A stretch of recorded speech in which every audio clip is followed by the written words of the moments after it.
when he and Ali had got engaged, I figured he might ask me if I wanted to be a part of the wedding, if I maybe wanted to be a groomsman, and I was already looking forward to it because those of you that know Russ know he likes to go big on these type of events.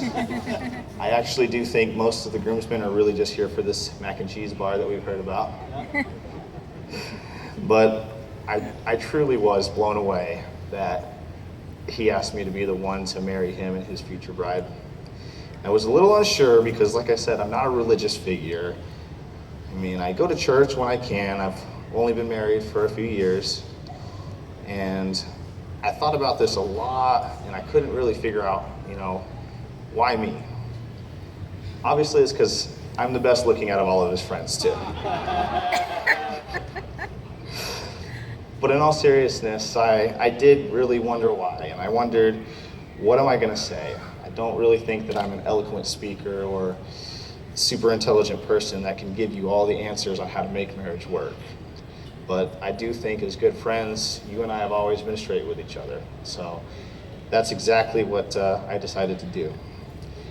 I try to come up with my thoughts on what makes marriage successful and pull out some of the best examples that I could to hopefully set you guys on your journey together. Now once again, no means am I an expert, but I narrowed it down to a couple key words and definitions. The first of these is talk. Talk is defined as to speak in order to give information or express ideas or feelings, to communicate by spoken words.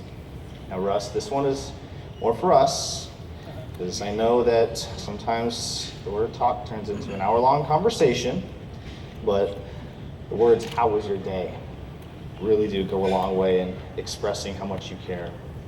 The things that might seem hidden in a routine day are really what do jump out and remind you what's the most important to each other, whether it's Ali talking about a call at the firehouse or Russ telling you about a big project he's working on. Those are huge. And including with talking, there's nothing that's off of the table ever. You would way rather have those little things come out than become a big thing and cause a big time problem. My second word was respect. That's defined as a feeling of deep admiration for someone or something elicited by their abilities, qualities, or achievements. Now this one did kind of surprise me because I read it and I reread it and said, it sounds a lot like the definition of love. It truly is amazing how love and respect go hand in hand. Each of you have your own unique traits that you bring into your relationship, and your entire dynamic revolves around that. Now, Russ may think more practically, mechanically, logically. Ali may think more emotionally or socially, or she's probably right. But learn to appreciate each other's qualities and your differences. Respect each other's opinions and take every achievement as an opportunity to build each other up and to be proud of your other half. Third, unconditional, not modified or restricted by reservation. There's a really popular Bible verse that you hear at a lot of weddings that starts off with, love is patient, love is kind, it does not envy, it does not boast. There's a reason that verse is so popular. That absolutely beautifully describes what it means to love unconditionally. Now, our parents can be a great example of this. If not for unconditional love, the two of you would not be standing here today, having gone through all of your trials and tribulations to get to this point.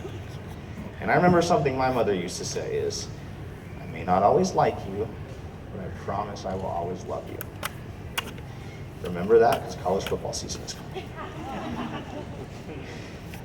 Our fourth word is sincerity. Wholehearted, without deceit or pretense. This one's pretty simple, but it gets overlooked sometimes. Think about how often as a couple you say the words, I love you. Probably when you leave the house, when you hang up the phone, say goodnight. How often do you really stop to appreciate the meaning of those words? We are all guilty of life being really fast, that we miss small details, but it's in those details that sincerity is really shown. Whether you go to the store, you get her favorite ice cream, or surprise him with a favorite meal. These small ways of making each other happy can become an incredibly huge reward in themselves. My last word is time. Time is defined as the indefinite continued progress of existence and events. Now, I kind of touched on this with that last section, but life is busy, it's fast, there's never enough hours in the day for what we want to do. And if you think it's crazy now, just wait till you mix some little ones in here. Won't sleep, won't eat, won't do anything. Just kidding. But making time for each other should be a huge priority, whether that's planning a weekend away or just staying up another 5 minutes when you go to bed. That quiet time together is another way that you can truly appreciate each other. I promise it's warm out here, so we're going to keep it short, but I do just want to take just a second to recap those 5 words. So think about them like this: talk, respect, unconditional, sincerity, and time. If we take those and build them all together, they spell out trust. By balancing each of those points, you'll develop an incredible feeling that you will never be on the road of life alone from here on out. Russ, he is your 2-man on the fire hose. You tell him what you need and he will get it. He will be there to support you and be there to be strong and push you through anything.